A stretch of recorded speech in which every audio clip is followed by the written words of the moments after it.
আপনাকে যদি জিজ্ঞেস করি আপনি কি নামাজ পড়েন, হয়তো উত্তরটা হবে জি নামাজ পড়ি। আবার যদি প্রশ্ন করি কত বছর থেকে নামাজ পড়েন, হয়তো উত্তরটা অনেকের অনেক রকম হবে। কেউ বলবে 10, কেউ বলবে 20 বছর, কেউ বলবে 30, কেউ বলবে মাত্র শুরু করেছি। সে যাই হোক, এবার যদি আমি আপনাকে প্রশ্ন করি যে আপনি এত বছর ধরে বা এতদিন থেকে নামাজ আদায় করছেন, নামাজের শুরুতেই তাকবীরে তাহরিমা বাঁধার পরেই, মানে হাত বাঁধার পরেই আপনি যে সানাটা পাঠ করেন সেটার অর্থ কি? হয়তো ম্যাক্সিমাম জন উত্তর করবে যে আমি জানি না।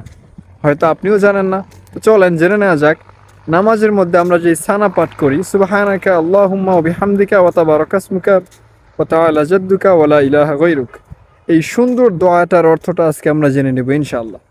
এই দোয়ার অর্থ হচ্ছে, হে আল্লাহ, তুমি পবিত্র, তোমার প্রশংসা সহকারে আমি তোমার মহিমা ঘোষণা করছি।